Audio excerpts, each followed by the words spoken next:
السلام علیکم، میں ہوں جاوید فاروقی۔ پاکستان کی سیاست میں بہت ہی اہم جو مرحلہ ہے وہ آنے والا ہے۔ عمران خان تو حکومت سے نکل گئے اور وہ اپوزیشن میں ہیں، اور پی ڈی ایم بشمول مسلم لیگ نون، Peoples Party, J U I اور دوسری جتنی بھی پارٹیز ہیں، ایم کیو ایم وغیرہ، وہ سارے حکومت میں بیٹھے ہوئے ہیں۔ کہنے کو یہ ہے کہ یہ 13 جماعتوں کی حکومت ہے اور عمران خان سامنے اکیلا ہے، اور ابھی تک پی ڈی ایم کی حکومت کے دو بڑے ایڈوانٹیجز ہیں، کئی ڈس ایڈوانٹیجز بھی ہیں، لیکن دو بڑے ایڈوانٹیجز یہ ہیں کہ عمران خان یعنی اپوزیشن میں ہے اور وہ حکومت میں ہے، اور دوسرا بڑا ایڈوانٹیج یہ ہے کہ عمران خان کے اسٹیبلشمنٹ سے تعلقات وہ بہتر نہیں ہو رہے، بلکہ دن بدن ان میں خرابی آ رہی ہے۔ اس لیے جو ایک ہمیشہ ایک فارمولا رہا ہے کہ اپوزیشن پارٹی جو ہے وہ اسٹیبلشمنٹ کے ساتھ سرنگ لگاتی ہے ایک تعلقات بنا کر، اور جو سٹنگ گورنمنٹ ہے اسے گرانے کے لیے، وہ ابھی ایسے عنوان نظر نہیں آ رہے کہ تحریک انصاف یا عمران خان کسی ایسی پوزیشن میں آ جائے۔ اس کے باوجود حکومت جو ہے وہ اتنی مستحکم نہیں ہے، خطرے میں ہے، اور ایک بات بہت زور دے کر کہی جا رہی ہے کہ ابھی بھی اس بات کا امکان ہے کہ حکومت جو ہے یہ پی ڈی ایم کی حکومت مرکز میں یہ بھی ختم ہو جائے۔ آج کی نشست میں اسی پر بات کریں گے کہ یہ تھیوری کیوں پیش کی جا رہی ہے اور اس کے کتنے چانسز ہیں، اور اگر یہ نہیں ہوتی تو کیا اس کے نتیجے میں، اس کے بدل میں، اس کے نتیجے میں کیا کوئی لڑائی ہوگی، سیاسی لڑائی ہوگی، اور وہ کن کے درمیان ہوگی۔ آج اسی بات پر ہم فوکس کریں گے اور اس بات کا جائزہ لیں گے۔ اس سے پہلے کہ ہم اپنی گفتگو شروع کریں، آپ سے گزارش ہے کہ میرا یہ چینل سبسکرائب کیجیے اور اسے شیئر کیجیے، لائک کیجیے۔ تو سامعین، ناظرین، معاملہ جو ہے وہ کچھ اس طرح سے ہے کہ پی ڈی ایم کی حکومت، جن کا یہ دعویٰ تھا کہ وہ آ کر اکانومی سنبھالیں گے، تحریک انصاف کی جب حکومت جا رہی تھی تو یہ سائفر والی سازشی تھیوری تو بعد میں بنی، لیکن اس وقت جب یہ حکومت کے خلاف تحریک عدم اعتماد وغیرہ کا سلسلہ چل رہا تھا، تو اس وقت بھی بعض تحریک انصاف کے لوگوں سے بات ہوئی تو ان کا یہ کہنا تھا کہ آف دی ریکارڈ ان کی خود یہ بات تھی کہ اس وقت بھی پی ٹی آئی کے حالات بھی، اس حکومت کے بھی حالات اتنے اچھے نہیں تھے، اور اکانومی ڈے بائی ڈے نیچے جا رہی تھی۔ اور ایسا نہیں ہے کہ یہ اکانومی جو اب اس وقت جو حالات ہیں یہ سارے کے سارے پی ڈی ایم کے گناہوں کا شاخسانہ ہے یا ان کی بیڈ گورننس کا نتیجہ ہے، نہیں، اس میں بلا شبہ عمران خان حکومت کی جو پالیسیز جو تھیں اس کا بھی ایک نتیجہ ہے۔ اب اگرچہ یہ بات لوگ بائے نہیں کرتے، جس طرح سے عمران خان کی بات جو ہے ایک موقع پر جب 10-15 مہینے گزر گئے، 2 سال گزر گئے، تو پھر بھی وہ یہ کہتے تھے کہ یہ ڈاکو جو تھے یہ پچھلے 40 سال سے ملک پر حکمران، یہ ان کی وجہ سے ملک میں بحران ہے اور میں ان کو ٹھیک کرنے آیا ہوں۔ پھر ایک وقت پہ لوگوں نے کہا یار بس کریں آپ یہ بات، اب اپنا کام کریں، اور آپ کو لے کے آئیں اور اب آپ کام کر کے دکھائیں، لیکن وہ کام نہیں کر سکے۔ اب یہی بات ہے پی ڈی ایم کی بھی کہ وہ آگے ہیں، تو ابھی تک وہ جتنا بھی الزام ہے وہ سارا عمران خان کو دے رہے ہیں، لیکن اب لوگ جو ہیں وہ تنگ آ گئے ہیں۔ اب وہ کہتے ہیں کہ جناب بس کریں، آپ کو حکومت مل گئی، آپ حکومت میں آ کر بیٹھ گئے، اور اس دعوے کے ساتھ آ کر بیٹھے کہ میاں شہباز شریف صاحب کے یہ بیانات ریکارڈ پر ہیں کہ میں 6 ماہ میں اس ملک کی اکانومی کو پیروں پر کھڑا کر دوں گا، تو وہ دعوے کہاں ہیں؟ اچھا، اب اس میں جتنی بھی بحث ہے کہ جناب یہ انٹرنیشنل ریسیشن ہے، یہ روس یوکرین جنگ کا نتیجہ ہے، دنیا بھر میں مہنگائی ہے، یہ بات کوئی نہیں، چین جاپان کی بات کوئی نہیں سنتا۔ یہ آپ جس ملک میں رہ رہے ہیں، جہاں ہیں، وہاں کی بات وہاں کے معروضی حالات کے مطابق کریں تو پھر لوگ سمجھیں گے، لیکن آپ اگر لمبی چوڑی تھیوریز اگر پیش کرنا چاہیں تو وہ نہیں لوگ سنتے۔ آپ نے جس طرح سے اپوزیشن میں ہوتے ہوئے جس لہجے میں 2+2=4 کر کے لوگوں کو تمام مہنگائی کا ذمہ دار عمران خان کو قرار دیتے تھے، اسی طرح سے اب 2+2=4 کر کے اپنی ناکامی جو ہے اس کو بھی مانیں اور اس پر بھی بات کریں کہ آپ لوگوں کو ریلیف فراہم نہیں کر سکے۔ اسحاق ڈار صاحب وہ بہت زیادہ دعوے دار تھے کہ وہ بڑے سائنسدان ہیں اکانومی کے، لیکن ان کی کوئی سائنس کام نہیں آئی، اور جب سے وہ آئے ہیں اور تیزی سے اکانومی جو ہے وہ نیچے گر رہی ہے۔ اور اب دیکھیں جو حشر ہوا ہے روپے کا، ایک دن کے اندر، 2 دن کے اندر 30-35 روپے جو ہے 30 روپے کے قریب روپیہ جو ہے وہ نیچے چلا گیا ہے. یہ تو حالات ہیں. اور اس پر بھی وہ یعنی اب بھی وہ ڈالر کو جو ہے وہ بڑا سختی سے قابو کیے ہوئے تھے.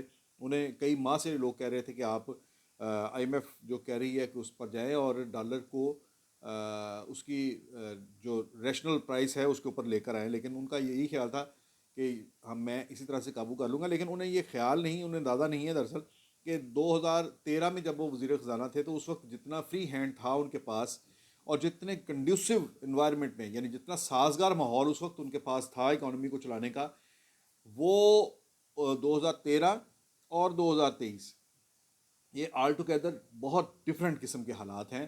ان میں نہ تو اس طرح سے ان کے بھائی صاحب کی یعنی نواز شریف کی حکومت ہے 2/3 میجورٹی کے ساتھ، نہ ملک کے حالات اس طرح ہیں، نہ اکانومی کی بیس وہاں پر قائم ہے. ہر طرف کرائسس ہی کرائسس ہیں. سو اس دفعہ اسحاق ڈار کا بھی وہ جادو نہیں چل سکا اور حالات جو ہیں وہ سب کے سامنے ہیں. پنجاب کے اندر بھی یعنی مسلم لیگ نون کا تو بہت ہی زیادہ ایکسپوز ہوئے نا معاملات کہ پنجاب میں اگر حکومت آئی ہے تو وہ دیکھیں وہ 2-2.5 ماہ نہیں نکال سکی اور یہاں پر اپنی حکومت ہوتے ہوئے وہ جو ضمنی انتخابات تھے وہ ہار گئی. خیر بات کہیں اور چلی گئی. بات ہم یہ کر رہے تھے کہ ایک معاملہ جو ہے یہ ایک بات جو ہے وہ بہت زور و شور سے کہی جا رہی ہے کہ اور دوبارہ سے یہ زور پکڑ رہی ہے کہ ملک کے اندر ٹیکنوکریٹ حکومت بننے جا رہی ہے. جی ہاں، یہ بات ہو رہی ہے کہ پنجاب کے اندر اور KPK کے اندر تو نگران حکومتیں بن گئی ہیں اور اب مرکز میں بھی ٹیکنوکریٹ حکومت جو ہے وہ بننے جا رہی ہے اور وہی ٹیکنوکریٹ حکومت ملک کی اکانومی کے حوالے سے بڑے فیصلے کرے گی.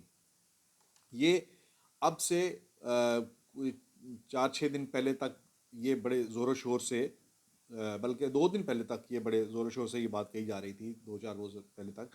لیکن اب جو ایک نیا فیصلہ آیا ہے جس میں ایک تو ڈالر کو انہوں نے اس کی زنجیریں کھولی ہیں اور وہ جو اس کا بینک کا ریٹ ہے، انٹر بینک ریٹ ہے، وہ بڑا روپی ڈیویلیویشن کی، یعنی انہوں نے روپے کی قدر میں کمی کی. یعنی IMF کے مطالبے جو تھے وہ مانے ہیں، روپے کی قدر میں کمی کی ہے. اس کے ساتھ ساتھ پیٹرول کی قیمتیں جو بڑھائی ہیں.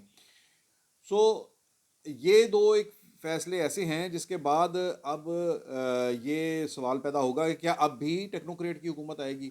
ٹیکنوکریٹ کی حکومت کیوں آ رہی تھی یا کیوں بات اس کی ہو رہی تھی یا اب بھی کیوں ہوتی ہے؟ وہ اس لیے کی جاتی ہے کہ مسلم لیگ نون انفیکٹ اپنا پولیٹیکل کیپٹل لوز نہیں کرنا چاہتی.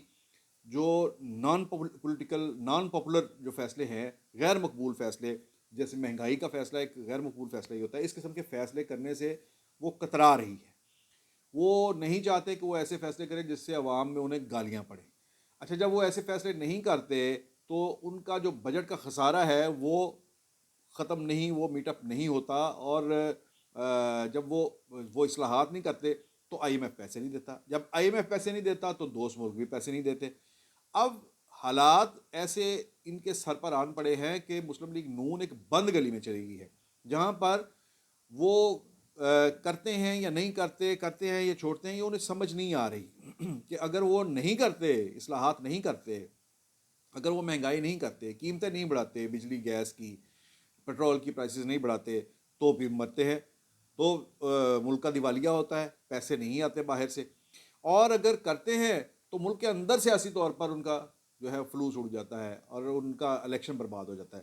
لیکن اب انہوں نے ایک بالکل ایٹ دا نک آف ٹائم انہوں نے اب یہ فیصلہ کیا ہے، جب ایسی سٹیج پر آ گئی اکانومی کہ جب یہ بات ہونے لگ گئی، یقینی نظر آنے لگ گیا کہ اب ڈیفالٹ نہ کہیں کر جائے ملک، تو اب انہوں نے جا کر شہباز شریف صاحب نے، وزیر اعظم نے جا کے پیر پکڑ لیے ہیں IMF کے اور کہا ہے کہ جناب مائی باپ اے پھڑو، ہمیں آپ جو کہتے ہیں ہم کرتے ہیں، ہم قیمتیں بڑھاتے ہیں، تسی سانوں ڈالراں دی قسط دیو تاکہ اسی قرضے ادا کریے.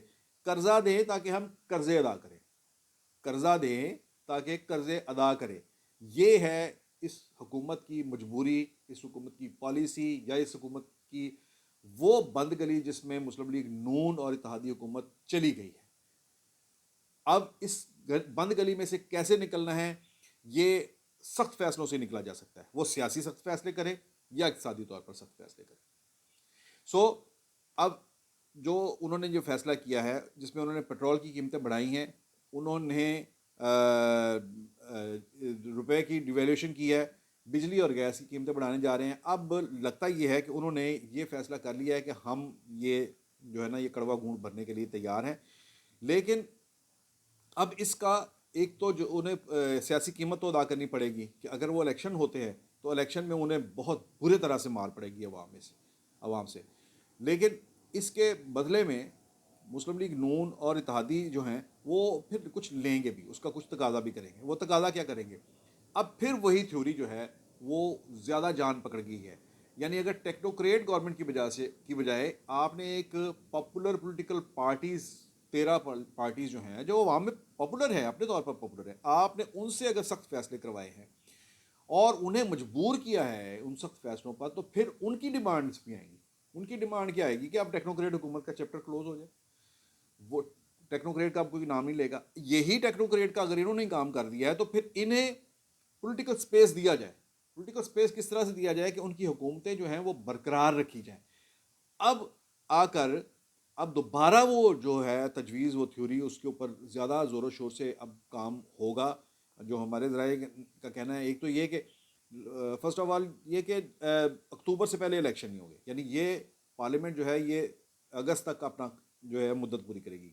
ہاں البتہ اگر یہ اس قسم کے اتنے سخت فیصلے کر لیے جس کا خمیازہ انہیں سیاسی طور پر بھگتنا پڑے گا, تو پھر اس تجویز پر بہت ہی سنجیدگی سے غور کیا جائے گا کہ اس پارلیمنٹ کی مدت جو ہے اسے اس میں 6 ماہ یا سال کا اضافہ کیا جائے, تاکہ یہ جتنے فیصلے کیے جا رہے ہیں اس کے جو اقتصادی ثمرات ہیں وہ ان کو سمیٹا جائے اور اکانومی کو مضبوط کیا جائے.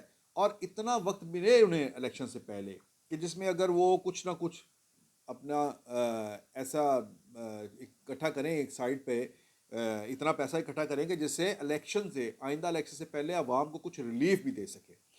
سو اتنی وہ سپیس اور اتنا گیپ وہ مانگیں گے الیکشن سے پہلے.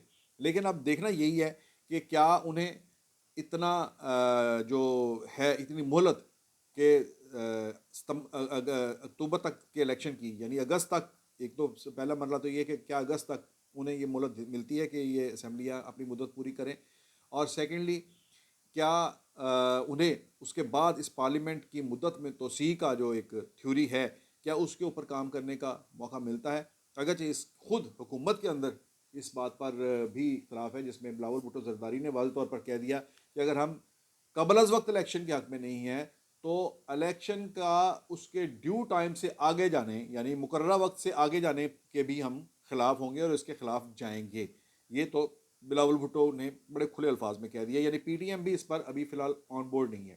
لیکن بات رہ گئی یہ کہ کیا یہ اگست تک پارلیمنٹ اپنی مدت پوری کرے گی. تو اب یہ غیر مقبول فیصلے کرنے کے بعد, مہنگائی وغیرہ کے جو فیصلے ہیں یہ کرنے کے بعد, اس بات کا قوی امکان ہے کہ حکومت اب اس بات پر پورا زور دے گی کہ وہ اگست تک کسی نہ کسی طرح سے اس سسٹم کو لے کر چلے. ہاں البتہ دیکھنا یہ ہے کہ اس میں اگر تحریک انصاف ان کے خلاف مزاحمت کرتی ہے تو تحریک انصاف کے ساتھ کس طرح سے اس کی لڑائی ہوتی ہے یا سیاسی چپکلش کہاں تک جاتی ہے. اور اگر اسٹیبلشمنٹ کی طرف سے تحریک انصاف کی کسی موومنٹ کے نتیجے میں یہ کہا جاتا ہے کہ اچھا ابھی حالات جو ہیں سیاسی طور پر استحکام نہیں آ رہا تو آپ توڑ دیں اسمبلیاں, نئے الیکشن کی طرف چلے جائیں, تو کیا پی ڈی ایم اور مسلم لیگ نون اسٹیبلشمنٹ کے ساتھ بھی ٹکراؤ کرے گی؟ یہ ایک بہت ہی اہم سوال ہے, بہت ہی اہم نکتہ ہے. یہ آنے والے دنوں میں یہ حالات جو ہیں, یہ معاملات میں تو دیکھ رہا ہوں کہ یہ اس طرف جائیں گے. بہرحال یہ آنے والے دنوں میں یہ چیزیں جو ہیں یہ سامنے آ جائیں گی کہ اونٹ کس کروٹ بیٹھتا ہے. ہم بھی دیکھیں گے, آپ بھی اس کا جائزہ لیجیے گا. اجازت دیجیے, اللہ حافظ.